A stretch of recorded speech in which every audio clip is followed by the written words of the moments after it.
ओम शांति। आज 26 फरवरी 2022 और हम श्रीमद् भगवत गीता स्टडी ग्रुप में 26वां सेशन ले रहे हैं। तो 26 अंक गणित के अनुसार इस 26 आंकड़े से बहुत लोग डरते हैं, क्योंकि इसका जो जोड़ होता है वो 8 होता है और 8 को शनि का अंक माना गया है। तो लोग 26 से डरते हैं, लेकिन हमारे लिए संगम युग पर हर क्षण, हर घड़ी, हर दिन शुभ है। ठीक है ना। कई लोग बोलते हैं शुक्र, महाराष्ट्र में तो कहते हैं शुक्र काम वक्र। ये सब कहावतें कहाँ से आए मुझे पता नहीं, लेकिन संगम युग पर कल्याणकारी युग है, तो हर दिन शुभ है, हर घड़ी, हर नंबर हमारे लिए शुभ है। अशुभ जैसा कुछ होता ही नहीं है, ये अवस्था है। तो परमात्मा को फिर से धन्यवाद देते हैं, गीता ज्ञान दाता परमपिता परमात्मा शिव बाबा और उनके साकार माध्यम ब्रह्मा बाबा और सभी ब्राह्मण परिवार, जिनकी दुआओं से ये सेशन 6 महीने से चल रहे हैं। और आज 26वां सेशन हम देख रहे हैं। आज 9वां अध्याय हम पूर्ण करने वाले हैं।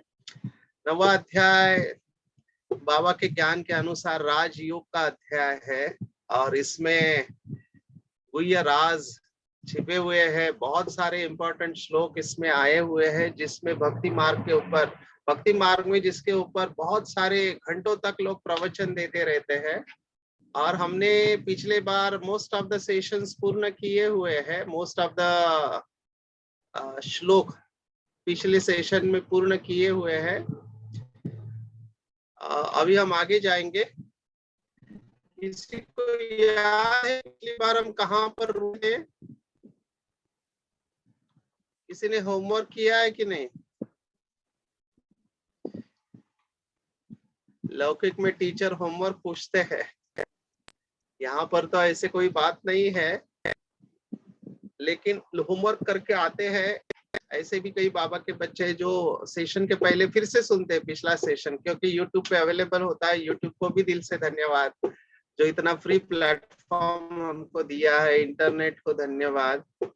तो हम यहाँ पर रुके थे 23वां श्लोक और कहा था कि कैसे ये 22वां श्लोक LIC वालों ने लिया है। इसके शब्द योगक्षेमम वहाम्यम, और ये श्लोक पुरुषार्थ की दृष्टि से क्यों महत्वपूर्ण श्लोक है और इसका जो अनन्य शब्द है उसके ऊपर भी हमने देखा था कि जो अनन्य बाबा के बच्चे हैं या अनंतम परमात्मा से प्यार करते हैं, उसको सततम कीर्तयन्तो मां, ये भी हमने देखा। सतत उसका कीर्तन भजन, उसकी महिमा गाते हैं, तो उसकी पूरी जिम्मेवारी बाबा ले लेता है, परमात्मा ले लेता है। और उसके बाद फिर सकाम भक्त जो देवताओं को पूजते हैं, उनका पूजन अविधि पूर्वक और अज्ञान पूर्वक है, ये हमने देखा था पिछले बार। तो हम आगे जाएंगे, क्योंकि ये क्यों विधि पूर्वक नहीं है ऐसे कहा है, क्योंकि संपूर्ण यज्ञों का भोक्ता और स्वामी मैं ही हूँ। स्वामी शब्द दूसरी बार आया है, पहले भी आया था प्रकृतिम स्वाम वष्टभ्य, ऐसे आया था। माना प्रकृति को अधीन करके मैं आता हूँ। और ये श्लोक है फिर से 24वां, कि तत्व से परमात्मा को नहीं जानते इसलिए गिरते हैं और पुनर्जन्म को प्राप्त होते हैं। और उसके बाद ये जो श्लोक है 25वां, इसके ऊपर गीता का भगवान की टीम भी इस श्लोक को लेते हैं और कहते हैं कि परमात्मा न देवता है, न भूत है, न पितृ है ना। ये तीनों तो डेफिनेटली नहीं है। अगला जो अध्याय है वो विभूति योग है, उसमें हम देखने वाले कि सर्वव्यापी की बात कैसे कट हो जाती है, कि हालांकि 10वां विभूति माना परमात्मा जैसे सब जगह पर है, ऐसे परमात्मा के 75 विभूतियां बताई हुई है। तो 75 भी पकड़ो तो भी बाकी जगह पर वो नहीं है ना। ये भी एक अप्रोच है। तो इसमें क्या बताया है, यान्ति देवव्रता देवान, पितृन्यान्ति पितृव्रता पितृव्रता, भूतानि यान्ति भूतेजा, यान्ति मध्याजिनो अपि माम। माना इसका भाव यह है कि जो देवताओं को पूजने वाले हैं वो देवताओं को प्राप्त होते हैं, पितरों को पूजने वाले पितरों को प्राप्त होते हैं। भूतों को पूजने वाले भूतों को प्राप्त होते हैं, और जो मेरा पूजन करने वाले भक्त है वो मुझको प्राप्त होते हैं। ठीक है ना। तो यहाँ पे अधिकार से भगवान वाच है कि जो मुझे याद करते हैं वो मेरे पास आते हैं। तो ये बहुत सुंदर श्लोक है, और इसमें ये बताया है कि मैं देवता नहीं हूँ। डेफिनेटली श्री कृष्ण देवता है, श्री राम देवता है, श्री लक्ष्मी देवता है, श्री सीता देवता है, लेकिन मैं देवता नहीं हूँ, क्योंकि इनको याद करने वाले इनके पास जाते हैं। तो ये अधिकार से बाबा कहता है, बाबा भी मुरली में कहता है, हनुमान को याद करते हैं या गणेश को याद करते हैं, लेकिन देवताओं को याद करने वाले उनके पास माना उनकी एनर्जी मिलती है, परमात्मा की एनर्जी उनको मिलती नहीं है। तो ये श्लोक इंपॉर्टेंट है 90वें अध्याय का, बहुत इंपॉर्टेंट श्लोक, जिसके ऊपर कहानियों के ऊपर कहानियां बताई जाती है कि परमात्मा आपका दिल देखता है, और दिल में होता है भाव या भावना। बाबा ने भी मुरलियों में कहा है कि परमात्मा का टाइटल है दिल वाला, दिमाग वाला टाइटल नहीं है। और पूरे भारत में 25 साल घूमने के बाद 99% बाबा के बच्चे जो है वो भावना वाले हैं। ये स्पष्ट दिखाई देता है, स्पष्ट, क्योंकि भगवान को आप बगैर भावना के प्राप्त नहीं कर सकते। दिमाग से प्राप्त करने जाओगे आप तो आपको समझ में आ जाएगा, समझ में आ जाएगा दिमाग से, लेकिन फील नहीं होगा, यहाँ पर महसूस नहीं होगा। तो ये भाव यहाँ पर आया हुआ है। बहुत ही फेमस श्लोक है भगवत गीता का। श्लोक क्या है? 26वां श्लोक है। अभी ये सभी श्लोक बहुत इंपॉर्टेंट है लास्ट तक। 34 श्लोक है। तो पत्रम पुष्पम फलम तोयम, 4 शब्द है। पत्र, पुष्प, फल और तोय माना जल। यो में भक्त्या प्रयच्छति तदहम भक्त उपरुतम मश्नामि प्रयतात्मनः। माना जो प्यार से मुझे पत्र, पुष्प, जल और फल अर्पण करता है, उस प्रेमी भक्त का प्रेम पूर्वक अर्पण किया हुआ वो पत्र पुष्पादि मैं स्वीकार करता हूँ। ये इसका भाव है। अभी इसको आप देखो, इसको प्रैक्टिकल कैसे यूज करें। भक्ति मार्ग में तो वो जल चढ़ाते हैं, है ना, शिव के ऊपर जल चढ़ाते हैं, बहुत सारे देवताओं के ऊपर भी जल चढ़ाते हैं। सचिन भाई ने ये देखा है, नेपाल में गए थे, तो नेपाल में काठमांडू कैपिटल है नेपाल की, तो काठमांडू से कलकत्ता बॉर्डर तक आए थे, नक्सलबारी तक। तो पूरे नेपाल में जहां पर भी हम जाते थे, हमारा स्वागत जो होता था, अभी ज्यादातर जगहों पर फूलों से स्वागत होता है, लेकिन वहां पर हमने देखा लाइन में खड़े रहते थे बाबा के बच्चे बाहर वाले, और उनके हाथों में पत्ते होते थे, फूल नहीं होते थे, पत्ते निकाल के हमको देते थे। लेकिन उनका जो भाव था वो बहुत ही श्रेष्ठ था। इसलिए देखो शिव के ऊपर पत्ते भी चलाते हैं ना। अभी शिवरात्रि नजदीक है, मेरे ख्याल से 1 तारीख को शिवरात्रि है, आज 26 तारीख है, ना 3 दिन के बाद शिवरात्रि है, और 28 तारीख को बाबा का अवतरण है, 1 दिन पहले बाबा आते हैं। तो शिव के ऊपर बेल पत्र चढ़ाते हैं, वो भी पत्र है, पत्ता है वो। तो पत्ता चढ़ाओ या फूल चढ़ाओ, हक के फूल देते हैं शिव को, है ना। फल चढ़ाओ या जल चढ़ाओ, वो बूंद बूंद टपकता रहता है।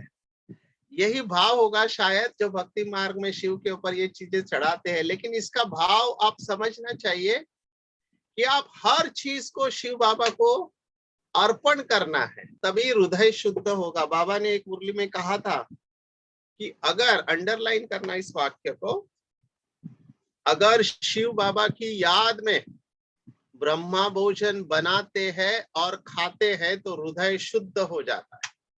शॉर्टकट है हृदय को शुद्ध करने का। किसी का योग नहीं लगता, चलो कोई बात नहीं, क्योंकि बॉडी कॉन्शियसनेस से बाहर जाना, लेकिन केवल अगर शिव बाबा की याद में बनाए भोजन, कितनी बड़ी बात बाबा ने कह दी। इसलिए हमको ये श्रीमत है कि कोई भी चीज करनी है, हम इसको और एक्सपांड करते हैं, कोई भी कर्म करते हैं उसके पहले शिव बाबा का आह्वान करना। जैसे अभी हम डॉक्टर हैं, तो हमारे सामने पेशेंट आते हैं, तो पहले उसको आत्मिक दृष्टि से देखते हैं, और फिर उसकी बीमारी सुनते हैं और फिर बाबा का आह्वान करते, बाबा ये आपका बच्चा है, आपको इसको ठीक करना है, आप पेन में से वही दवाई निकालो जिससे ये ठीक हो जाए, है ना। हर कर्म में उसको पहले अर्पण करते हैं, अपनी बुद्धि को अर्पण करना, फिर जो भी होगा वो अच्छा ही होगा। कई भाई बहनों ने ये नियम बनाया है, भक्ति मार्ग में भी ये नियम है कि जैसे हम घर से बाहर निकलते हैं ना, तो घर के बुजुर्गों को छुट्टी लेते हैं, उनका आशीर्वाद लेके निकलते हैं। तो कई लोग घर से निकलने के पहले उनके घर में जो भी मंदिर होता है उसमें इष्ट होता है, उस इष्ट से बात करते हैं कि मैं जा रहा हूँ, मार्केट जा रहा हूँ, ऑफिस में जा रहा हूँ, एग्जाम में जा रहा हूँ, आपका आशीर्वाद है, आपको साथ लेके जा रहा हूँ, आपको चलना है। और काम करते वक्त भी उसको साथ रहते हैं और आने के बाद भी उसका धन्यवाद देते हैं। देखो ये भक्ति मार्ग की प्रथा है, लेकिन इसके पीछे बहुत बड़ा राज है कि भगवान इसको स्वीकार करता है। इसीलिए इसी को पकड़ के अगला श्लोक है 27वां। हे अर्जुन, यत् करोषि यदश्नासि यज्जहोषि ददासि यत्मना, तू जो भी कर्म करता है, जो खाता है, जो हवन करता है या जो भी दान देता है, तब करता है, यत् तपस्यसि कौन्तेय तत्कुरुष्व मदर्पणम। माना ये सभी कर्म तू मुझे अर्पण कर। देखो कितना सरल तरीका है, शॉर्टकट है ईगो को खत्म करने का, ईगो को खत्म करने का, अहंकार को खत्म करने का बहुत अच्छा शॉर्टकट है कि भगवान को अर्पण करना। अभी तक हमने देखा कर्म के फल का त्याग करो, है ना। कौन सा श्लोक देखा, कोई बताएगा? कर्म के फल का त्याग करो, कौन सा श्लोक, कौन सा अध्याय, कोई बता पाएगा? अच्छा मेरा आवाज नहीं आ रहा है? कर्मण्येवाधिकारस्ते। एक्सेलेंट। मां फलेषु कदाचन कर्मण्येवाधिकारस्ते मां फलेषु कदाचन। दूसरे अध्याय में हमने देखा कि कर्म करो, फल की अपेक्षा करो, ठीक है ना, फल को छोड़ दो, ये हमने देखा। यहाँ पर परमात्मा कह रहा है कि फल से तो आप बच नहीं सकते हैं, तो मुझे अर्पण करो, क्योंकि मैंने किया ये सोचा तो भी प्रॉब्लम है, अहंकार आ सकता है। फिर तीसरे अध्याय में कहा, कौन सा श्लोक है अहंकार के ऊपर तीसरे अध्याय में, इसको पक्का करना है क्योंकि ये फाउंडेशन है। बाबा ने आज की साकार मुरली में भी कहा कि देह अभिमान से सभी भूल होती है। तो कौन सा श्लोक तीसरे अध्याय में बार बार कहा हुआ है? कर्मेंद्रियाणि संयम्य यो आस्ते मनसा स्मरण। ये नहीं है, विमूढ़ात्मा मिथ्याचार से उच्यते। नहीं ये अच्छा है, आपने बहुत अच्छा संस्कृत का श्लोक बताया, लेकिन अहंकार शब्द है उसमें। नियतम कुरु कर्मत्वम। नहीं नहीं, ये दूसरे अध्याय की और तीसरे अध्याय की बात है, अहंकार की बात कर रहे हैं, क्योंकि यहाँ मद अर्पणम शब्द आया है ना, उसके ऊपर बोल रहा है कि मुझे अर्पण कर। तो एक फिलॉसफी है कि छोड़ दो, छोड़ दो, जैसे संन्यास वृत्ति है ना, छोड़ दो, तुमको फल के ऊपर तुम्हारा कोई अधिकार नहीं, ये एक हो गया।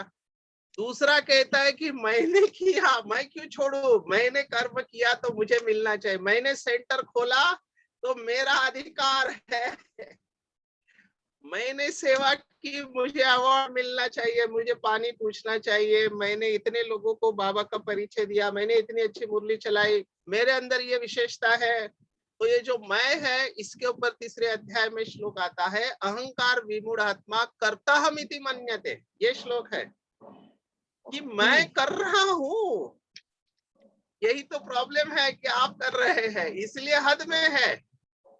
और बाबा यही बात कह रहा है कि बच्चे हद में नहीं रहो, क्योंकि मैं बोला तो हद आ गए और बाबा बोला तो बेहद में चले गए। देखो मेरा और तेरा में कितना फर्क है। तो यहाँ पर क्या बताया, तीसरा मार्ग बताया है, राजयोग इज कॉम्बिनेशन ऑफ संन्यास एंड कर्म योग, इसलिए राजयोग श्रेष्ठ है। 9वां अध्याय कि आप कहते त्याग भी नहीं कर सकते हैं और आप मैं कर रहे हो तो अभिमान आएगा। क्या करना चाहिए, अर्पण करो मुझे। बाबा ने इसका यही भाव से बाबा ने मुरली में कहा है कि जो भी सेवा करते हो, जो भी फल मिलता है वो बाबा को अर्पण करो, क्योंकि ये विशेषता जो भी बाबा के बच्चों में विशेषता है कोई भाषण करने में अच्छा होता है, कोई भोजन बनाने में अच्छा होता है, किसी का पब्लिक रिलेशन अच्छा होता है। हर एक बच्चे में कोई ना कोई विशेषता है। कोई मनसा सेवा, कोई कर्मणा सेवा, कोई वाचा सेवा, अपनी अपनी विशेषता अनुसार सेवा कर रहे हैं। लेकिन बाबा कर रहा है, ये विशेषता देने वाला या भरने वाला या बढ़ाने वाला कौन है ना? तो उसका प्रसाद उसको अर्पण करना चाहिए। और यही भाव यहाँ पर ये आखिरी शब्द है, मद अर्पणम। तो आप जो भी कर रहे, खा रहे, हवन कर रहे, दान दे रहे, भक्ति मार्ग का शब्द है श्री कृष्णम समर्पयामी। वो जब भी हवन कहते हैं ना, तो लास्ट में क्या बोलते हैं? समर्पयामी, मैं समर्पण कर रहा हूँ, मैं आपको अर्पण कर रहा हूँ। तो ये बहुत इंपॉर्टेंट है। इसको अगर देखो, ये भगवत गीता कितनी सूक्ष्म होते जा रही है। एक शब्द को भी आपने पकड़ लिया और उसके ऊपर मास्टरी आपकी आ गई, तो भी जीवन का परिवर्तन है। डायमंड समान फरिश्ता बन जाएंगे। केवल एक शब्द, ऊपर के श्लोक का एक शब्द, अनन्य भाव, केवल एक शब्द, मेरा तो गिरिधर गोपाल, दूसरे ना कोई। मीरा ने जो किया, मेरा तो एक शिव बाबा, दूसरा ना कोई, केवल एक ही शब्द, शिव बाबा ही संसार है, बाकी सब असार है। अभी यहाँ पर मद अर्पणम, कि मैं आपके शरण जाता हूँ, ये सब कुछ आपका है बाबा, आप मुझे जहां रखो, जैसे रखो, जो खिलाओ, जैसे चलाओ, मुझे मंजूर है बाबा। तेरे फूलों से भी प्यार तो तेरे कांटों से भी प्यार। तो ये मद अर्पणम शब्द को अच्छी तरह से समझना है। आगे कहा है कि जिसमें समस्त कर्म मुझ भगवान के अर्पण होते हैं, ऐसे संन्यास योग से युक्त चित्त वाला तू शुभ और अशुभ फल रूप कर्म बंधन से मुक्त हो जाएगा। विमुक्ता मामु पैश्यसी, और मेरे पास आएगा। देखो यहाँ पर भी बहुत डीप बात कही है कि जैसे ही आप कर्म को अर्पण करते हैं, यहाँ पर थोड़ा स्पष्टीकरण की आवश्यकता है। अभी कई सेंटर पर भाई बहने कहते हैं, अभी जैसे शिवरात्रि आई, तो शिवरात्रि में बहुत खर्चा करते हैं कई। अभी पता नहीं कोविड में क्या करने वाले हैं, क्योंकि कई जगह पर रेस्ट्रिक्शन अभी भी है। तो मैं आपको प्रैक्टिकल उदाहरण सुनाता हूँ। ये गुजरात का उदाहरण है, सूरत। उस जमाने में, माना आज से कम 30 साल पहले की बात है, मेला रखा था, बहुत बड़ा मेला। तो बाबा के बच्चों ने एक साथ मिलकर संगठन में बहुत खर्चा किया। माना उस जमाने में 3 लाख रुपए बहुत खर्चा होते हैं। शिविर किया और कुछ कई दिनों तक वो मेला चला। लेकिन उसका आउटकम क्या निकला? इतनी सेवा करने के बाद केवल एक स्टूडेंट निकला। तो ऐसे हुआ। तो बहुत बार जब ऐसे होता है तो बाबा के बच्चे बाबा के पास जाते हैं, क्या बाबा इतनी सेवा की, इतनी सेवा की, लेकिन स्टूडेंट ही नहीं आ रहे। तो बाबा का जवाब क्या होता है ऐसे समय पर? बताओ, कौन जवाब देगा? बाबा ने क्या जवाब दिया? जब हम इतनी सेवा करते हैं लेकिन उसका फल नहीं निकलता है।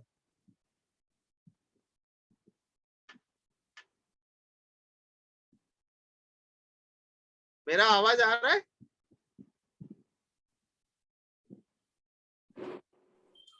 हाँ सर। हाँ, आपने बीज बोया है, अच्छा, फल आगे आएगा। आगे आएगा। अच्छा, सेवा को अर्पण करना है। अच्छा, अभी अर्पण आ गया, इसलिए अर्पण करना है। वाह, आप आसक्ति मत धरो। अच्छा, आसक्ति मत करो, ठीक है। देखो बाबा का जवाब, समय कम है इसलिए मैं नहीं देता हूँ, आपका चिंतन चलना चाहिए। बाबा ने कहा आपका काम है संदेश देना, ये आपका काम है, ठीक है ना? संदेश देना, ये ज्ञान अविनाशी है। तो अविनाशी ज्ञान का कभी विनाश नहीं होता है। नंबर 1, जैसे आपने धरनी में बीज डाला, अब ये बीज का फल कब होता है? कब होता है? जब बीज धरती उपजाऊ हो। हाँ, माना सभी कंडीशंस फेवरेबल होनी चाहिए उसके लिए। माना उसके लिए धूप पानी, आपको क्लासिकल इसमें मैनेजमेंट का एग्जांपल देते। बाम्बू ट्री के बारे में सुना है आपने? बाम्बू, जो बाम्बू मंडप में इस्तेमाल होते, जो क्या बोलते हैं ये लोग, जो भी बहुत सारा क्या लगाते हैं, शामियाना वगैरह, वहां पर ये बाम्बू इस्तेमाल होते। बाम्बू ट्री तो सुना होगा। तो आपको पता है आप में से किसी को कि बाम्बू ट्री लगाने के बाद कब बाम्बू आता है उसका बाहर? आप पानी देते जाओ, देते जाओ, देते जाओ। 40 साल से। हाँ, माना वो सालों में है।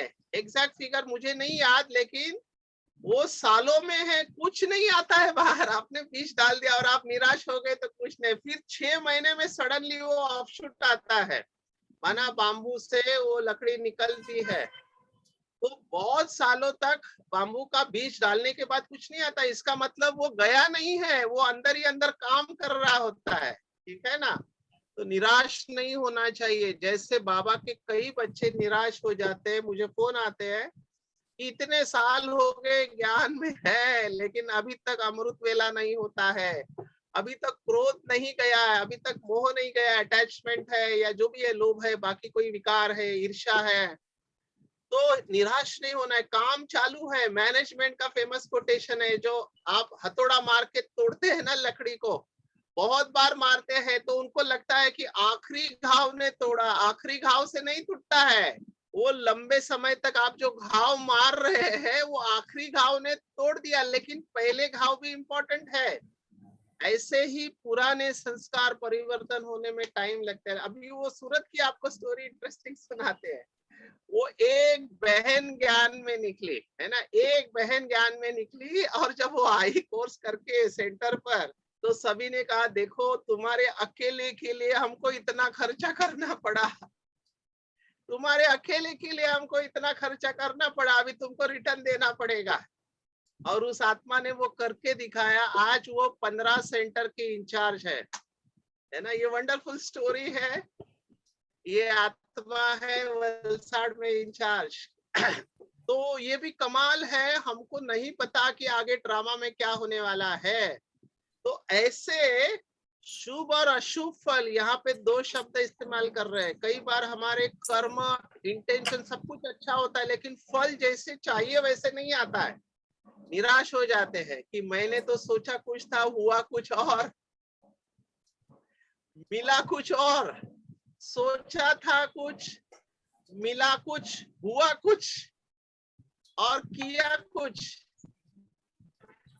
तो इसमें निराश नहीं होना, ये ड्रामा है। शुभ और अशुभ फल, ये दोनों कर्म के बंधन से तुम मुक्त हो जाओगे जब तुम मुझे अर्पण करोगे। और इसके ऊपर शास्त्रों में बहुत सारी कहानियां हैं। इवन शास्त्रों में तो ऐसे लिखा है कि जो क्या बोलते, मांस काटने वाला है, मांस, अभी किसी जानवर को मारना, काटना, ये तो हिंसा हो गई, पाप हो गया, लेकिन मांस काटने वाले को भी परमात्मा के घर में जगह मिलती है। आप सोचो कितनी बड़ी बात। और इसी भाव से अगला श्लोक आया हुआ है। अब ये जो श्लोक है 30वां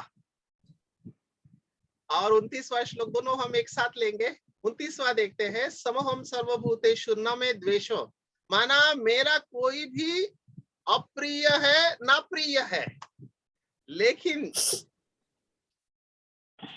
जो मुझे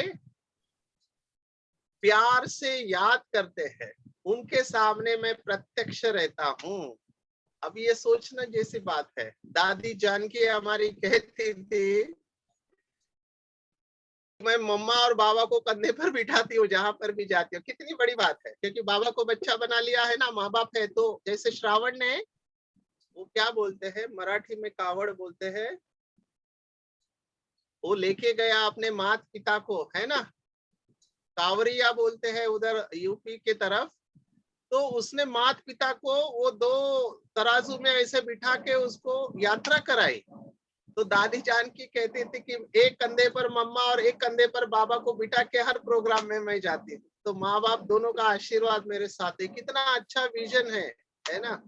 तो ऐसे लोगों के लिए भगवान हर समय प्रत्यक्ष है, माना उनके साथ है। अभी आप करके देखो। तो तो भगवान ऐसा नहीं, कुछ लोगों को प्रिय और कुछ लोगों को अप्रिय। आपको बहुत इंटरेस्टिंग स्टोरी सुनाते हैं, बहुत सारी कहानियां हैं जो वरिष्ठों ने सुनाई। तो ये बीदर की कहानी है। बीदर की जो इंचार्ज बहन थी संतोष बहन, अभी तो उनका शरीर छूटा, तो वो हॉस्पिटल में एडमिट थी, तब सचिन भाई ग्लोबल हॉस्पिटल में थे। तब उन्होंने सुनाया कि उनके सेंटर पर एक ऐसा भाई था जिसके वजह से सभी परेशान थे। कुछ लोगों के होते हैं संस्कार ऐसे। तो उस समय तो ग्रुप जाके बाबा से मिलते थे, अव्यक्त बाप दादा। तो हुआ क्या कि पूरी पार्टी मिल रही है, लेकिन अव्यक्त बाप दादा केवल उस भाई से ही बहुत प्यार से दृष्टि देके टोली दिया। तो सभी को वंडर लगा कि बाबा ने इसको बुलाया, ये सबको इतना परेशान करता है। तो टीचर के भी संकल्प चले। तो बाबा बाद में टीचर से मिले, तब बाबा ने उसका बताया कि माँ बाप की नजर उस बच्चे के ऊपर होती है जो कमजोर है। कोई भी माँ बाप अपने बच्चे को कमजोर देखना नहीं चाहता है ना। तो देखो हम देखते क्या है और भगवान क्या सोचता है। तो भगवान के लिए कोई भी अप्रिय नहीं है, इसीलिए वो भगवान है। देखो देहदारी के लिए ऐसा हो सकता है कि कई लोग ना स्टेटमेंट देते हैं, जजमेंट देते हैं। मैंने बहुत बीके भाई बहनों को देखा है, क्या बोलते हैं कि ये भाई ना ये अच्छा है। द मोमेंट यू से, जिस क्षण आपने कहा ये भाई या बहन अच्छा और अच्छी है, इसका मतलब क्या हुआ? इसका मतलब क्या हुआ? Please answer.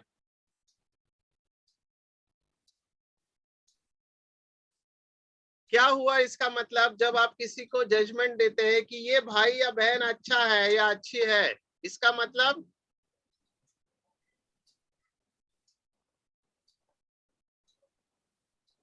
इसका मतलब बाकी लोग अच्छे नहीं हैं। एग्जैक्टली किसने कहा ये? अनुराग शर्मा, पुणे। अनुराग भाई, देयर यू आर। यही भाव है।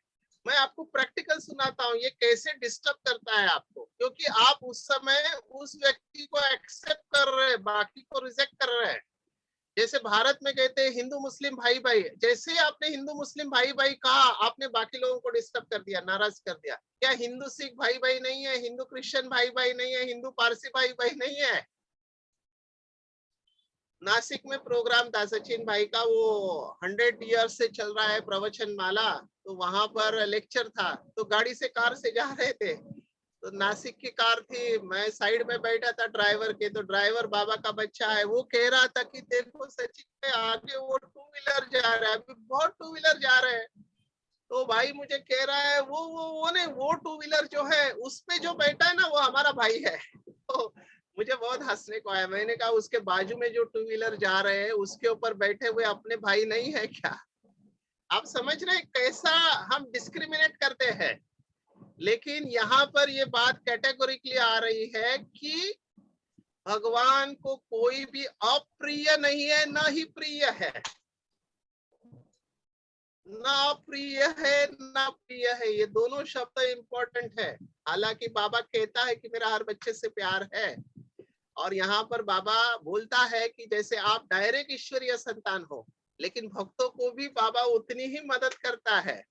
तो भगवान माना कल के मुरली में आया था कि सुप्रीम जस्टिस, ये शब्द आपने सुना होगा, सुप्रीम जस्टिस सुना है शब्द? सुप्रीम टीचर और सुप्रीम गुरु, ये 3 शब्द आए थे। उसका न्याय सबसे ऊपर है, क्योंकि उसके लिए सभी एक समान है।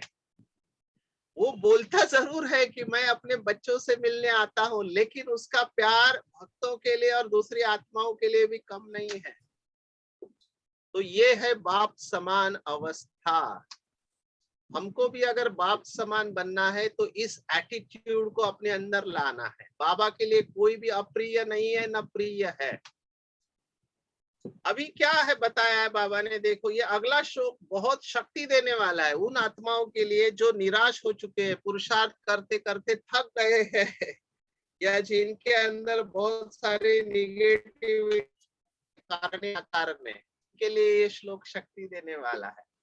अपि चेत सुदुराचारो भजते माम अनन्य भाग, ये फिर से अनन्य शब्द आया इधर, माम अनन्य भाग साधुरेव स मंतव्यः सम्यग् व्यवस्थो ही स। माना बहुत दुराचारी, दुराचारी माना पापी, पापियों में से भी पापी हो, यही श्लोक पहले भी आया था, तभी हमने कहा था कि आपको फिर से 9वें अध्याय में हम बताएंगे। तो ये इसका भाव क्या है? पापियों में से भी पापी अगर मुझे अनन्य भाव से याद करता है तो वो साधु के समान है, क्योंकि उसने निश्चय कर लिया कि परमेश्वर के ध्यान के समान अन्य कुछ नहीं है। और आगे का श्लोक देखो 31, क्षिप्रम भवति धर्मात्मा।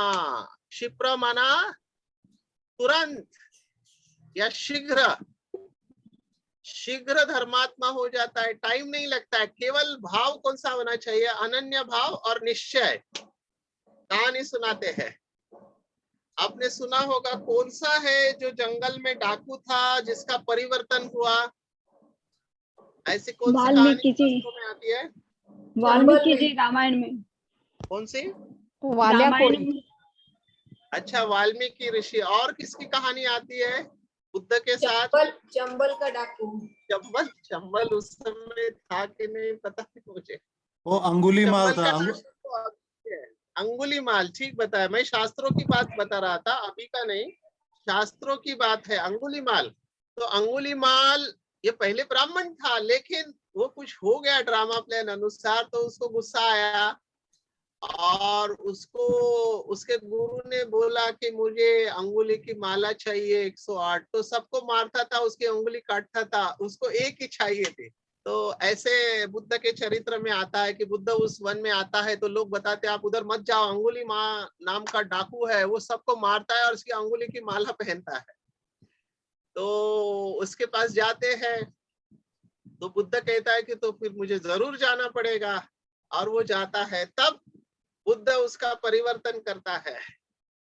तो बिल्कुल डर नहीं है चेहरे के ऊपर। तो अंगुलीमाल पहला व्यक्ति देखता है कि वो डरता नहीं, बोलता है मैं अंगुलीमाल हूँ, मेरे से डर नहीं लगता। बोलते तुमसे क्या डरने का, तुम क्या कर सकते हो? तो कहता है कि मैं कुछ भी कर सकता, मेरे अंदर बहुत ताकत है। और वो पेड़ की टहनी को काट देता है एक घाव से, उसके पास कुल्हाड़ी होती है। तो बुद्ध कहता है काटना तो बहुत इजी होता है, जोड़ना जानते हो क्या आप इस टहनी को जोड़ना जानते हो? तो वो निरुत्तर हो जाता है, कहते जोड़ना तो मुझे आता ही नहीं है। फिर बुद्ध कहता है कि मैं तुम्हें जोड़ना सिखाऊंगा। तब वो अपने को कमजोर महसूस करता है और उसका परिवर्तन हो जाता है, और वो फिर बुद्ध का फॉलोअर बनता है। अभी इस अंगुलीमाल को साधु बनने के बाद उसको सेवा पर भेजना होता है, तो उसका एक टेस्ट लिया जाता है। अंगुलीमाल को पूछते हैं कि अंगुलीमाल तुझे इस गांव में भेजू क्या, क्योंकि उस गांव के लोग बहुत खराब है, वो तुझे गालियां दे सकते हैं, तो तुम क्या करोगे? अंगुलीमाल कहता है, क्योंकि उसका देखो इनर ट्रांसफॉर्मेशन भवती धर्मात्मा। अंगुलीमाल कहता है मैं उनको दिल से धन्यवाद दूंगा कि तुमने केवल मुझे गालियां दी, मारा तो नहीं, आपका बहुत बहुत धन्यवाद। दूसरा प्रश्न, समझो तो उन्होंने तुमको मारा हाथ से, पैर से, पत्थर से, तब तुम क्या करोगे? तो कहता है कि मैं फिर से उनको धन्यवाद दूंगा कि तुमने केवल मुझे पत्थर से और हाथ पैर से मारा, जान तो नहीं मार ली ना, मेरी जान से नहीं मारा मुझे। आखिरी सवाल, अगर तुम्हें जान से भी मार दिया तो तुम क्या करोगे? तो फिर से अंगुलीमाल कहता है कि मैं उनका फिर से धन्यवाद करूंगा, हो सकता है मेरे जीवन में आगे चलकर बहुत बड़ी कठिनाइयां आती, समस्याएं आती, उससे इन्होंने मुझे मुक्ति दिला दी, इसलिए उनका फिर से धन्यवाद। तो इस मोड में रहने वाला व्यक्ति का कोई कुछ नहीं बिगाड़ सकता। यह 360 डिग्री ट्रांसफॉर्मेशन है, संपूर्ण परिवर्तन। और यही भाव यहाँ पर आया है। वो वाल्मीकि जो है, वाल्मीकि माना वो व्यक्ति जिसके शरीर के ऊपर चींटियों ने अपना घर बना लिया, उसको वाल्मीकि कहते हैं। वो राम राम राम राम कहते कहते ऋषि बन गया, जिसने रामायण लिखी। अभी जैसे एक माता ने कहा, ये चंबल का जो भाई था जिसने 100 मर्डर किए, ये तो प्रैक्टिकल हमारे आंखों के सामने है। वो वाल्मीकि और अंगुलीमाल को हमने नहीं देखा, लेकिन बाबा का ये बच्चा अभी जो बना है, इसको तो हम प्रैक्टिकल में देखे। सचिन भाई तो मिले हैं, उनसे पूरी हिस्ट्री जान ली है। क्या नाम है उनका? पंचम सिंह। पंचम सिंह। पंचम सिंह। देखो 100 मर्डर्स, फांसी की सजा हुई थी, उसके बाद उम्र कैद हुई, दोनों में से छूट के अभी 96 साल की उम्र में है, जिंदा है, बाबा को याद करते हैं। तो ये किसका कमाल है? क्षिप्रम भवति धर्मात्मा शाश्वत शांति निगच्छति, माना परम शांति को प्राप्त होता है। हे कौन्तेय, हे अर्जुन, प्रतिजानी ही, तुम जान लो, न में भक्त प्रणश्यति, तुम जान लो कि जो मुझसे प्यार करता है उस मेरे भक्त का कभी भी विनाश नहीं होता। अंडरलाइन करो दिस। बाबा ने कौन से उदाहरण दिए है कि मेरे बच्चों को कुछ नहीं होगा? इसका कौन सा उदाहरण कहानी बाबा मुरलियों में सुनाते हैं? इसकी लाइन क्लियर है? कि तुम्हें कभी काल नहीं खा सकता। नहीं, उदाहरण देते हैं बाबा। बिल्ली के पोंगरे। एग्जैक्टली। किसने कहा ये जवाब?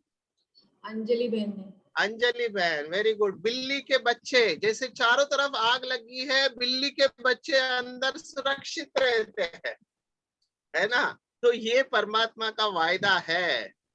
तो ये भाव इधर आया है कि मेरे भक्त का कभी नष्ट नहीं हो सकता, मैं उसकी छत्र छाया बन जाता हूँ। बहुत सारे उदाहरण हैं, आपको अगर देते जाए तो टाइम कम पड़ेगा।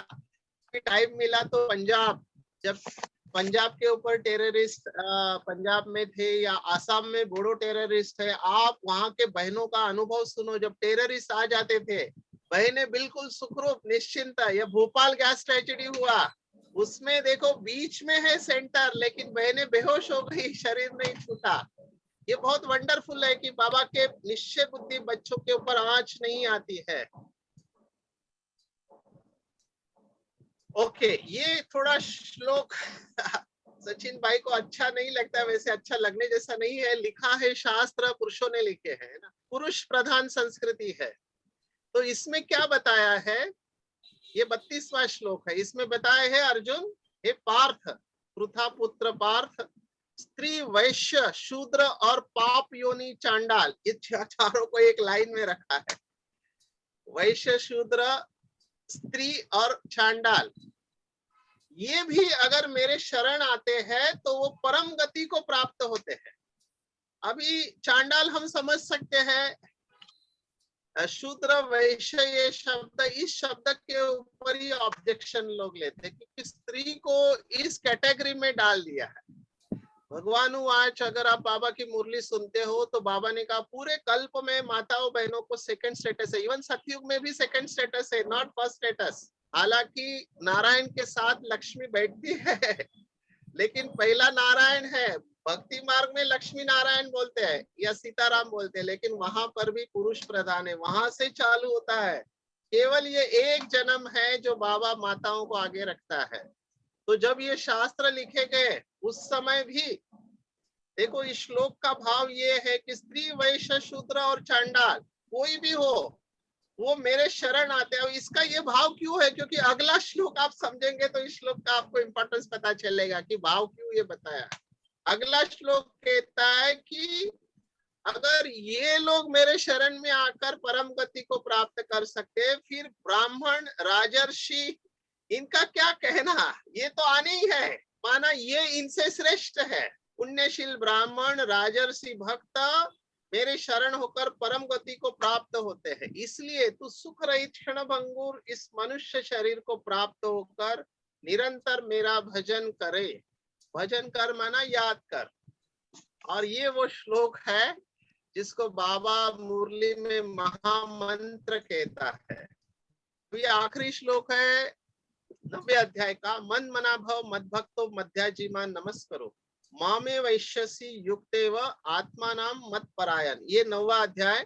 और आपकी रेफरेंस के लिए नीचे आप देखेंगे 18वें अध्याय का 65वां श्लोक देखा है, दिया है, जानबूझ के कॉपी करके डाला है। उसका भी पहला लाइन देखो, मन मना भव मद्भक्तो मध्याजीमा नमस्करो। देखो सेम टू सेम लाइन है, लिखने वाला एक ही ऑथर होना चाहिए। और यहाँ नीचे की लाइन है, मामे वैश्यसी सत्यम ते प्रति जाने प्रियोसी में। तो पहले 9वें अध्याय में कहा कि तुम मेरे मन वाला, मन लगाओ मेरे अंदर, मेरा भक्त बनो, मेरी पूजा करो, मुझे प्रणाम करो। इस प्रकार मुझ में नियुक्त कर मेरे परायण होकर तो मुझको ही प्राप्त होगा। और 18वें अध्याय में कहता है, इसलिए तू मुझे प्रिय है क्योंकि तू मेरा भक्त बनकर मेरा पूजन करने वाला हो। तो ये 9वां अध्याय है, हमने 34 श्लोक पूर्ण कर लिए हैं। 9वें अध्याय में बहुत सारा होमवर्क है, अगर करने वाला चाहे तो कर सकता है। पूरा पूरा परमात्मा को क्यों शरण जाना चाहिए, उसको अनन्य भाव से क्यों याद करना चाहिए, और जब पूरा मन उसमें लगा लेते हैं तो क्या अवस्था होती है, ये सब बताया हुआ है। उसके पास जाना है, तो इसी भाव से शायद संत ज्ञानेश्वर ने शरीर छोड़ा कि मैं उसको याद करूं, तो मैं ये श्लोक बोलते बोलते उसके पास चले जाओ, क्योंकि मद अर्पणम, तू मुझको ही प्राप्त होगा। तो 9वें अध्याय को हमने पूर्ण कर लिया है। आप में से किसी के कोई प्रश्न है तो आप पूछ सकते हैं। मैं स्क्रीन को स्टॉप करता हूं।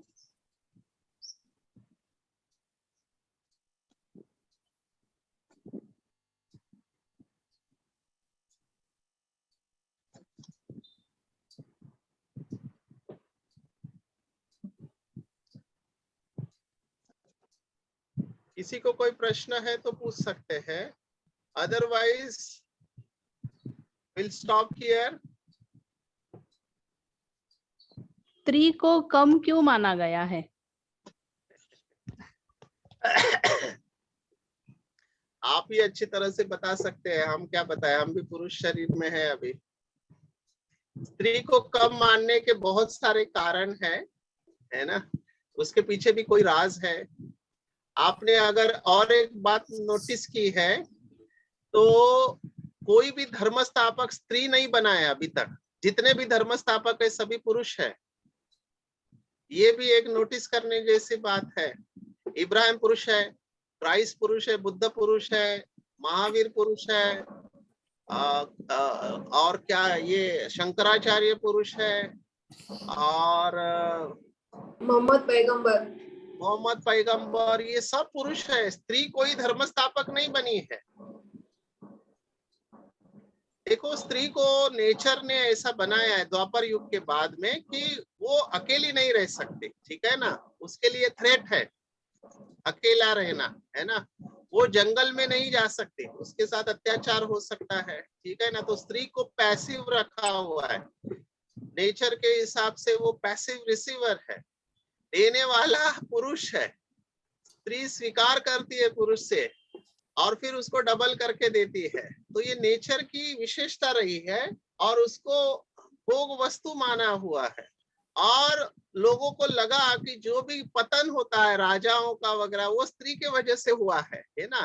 तो उनको ये सेकंड स्टेटस दिया गया क्योंकि उस भाव से नहीं देखा है, क्योंकि बॉडी कॉन्शियस होते गए ना। तो बॉडी कॉन्शियसनेस के बाद ये इस दृष्टि से देखा गया है और पुरुषों की ताकत उनके वजह से जाती है, ऐसे कुछ लोगों का भाव है। हालांकि ये गलत है। ये ज्ञान आत्मा का, जैसे आज की मुरली में, साकार मुरली में बाबा ने कहा कि गुरुकुल प्रथा जब थी उस समय भी आत्मा का ज्ञान था, ऐसे नहीं कि नहीं था आत्मा का ज्ञान, की शरीर नहीं आत्मा है। लेकिन जैसे अभी ये रेना बहन ने लिखा है कि उनको पता नहीं था कि आत्मा स्त्री पुरुष दोनों रोल प्ले करती है, ठीक है ना। वो समझते हैं कि स्त्री जन्म है या चांडाल का जन्म है या शूद्र का जन्म है, ये इनके कर्मों का फल है, इसलिए वो उस योनि में जा रहे हैं। तो ये हर 2 जन्म के बाद चोला बदलता है, ये बाबा ने हमको अभी बताया हुआ है। उस समय इतना स्ट्रांग नहीं था। तो इन सब कारणों से मैंने पहले भी बताया, मुझे ये अच्छा नहीं लगता है कि हमारे 7 डेज कोर्स में भी काम विकार का जो फोटो दिया हुआ है वो स्त्री का फोटो है।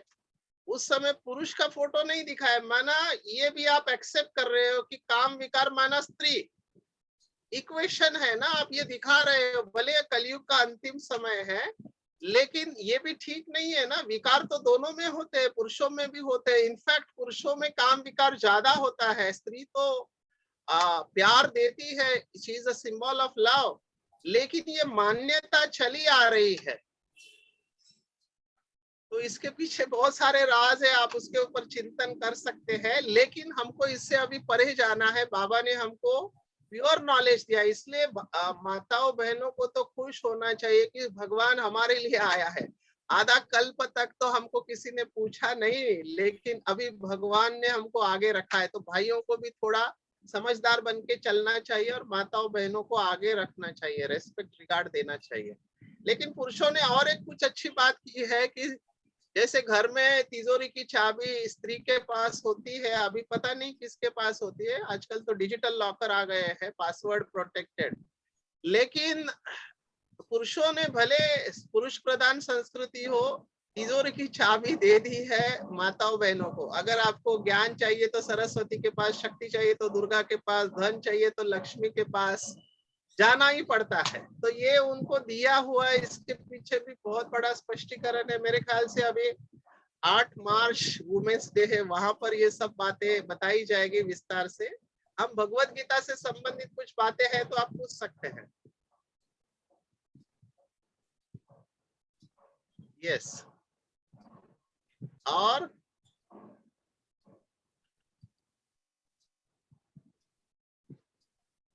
ठीक है, तो मुझे लगता है किसी के कोई प्रश्न नहीं है। ओम शांति भाई, मैं हाँ। स्वाति बहन बोल रही हूँ।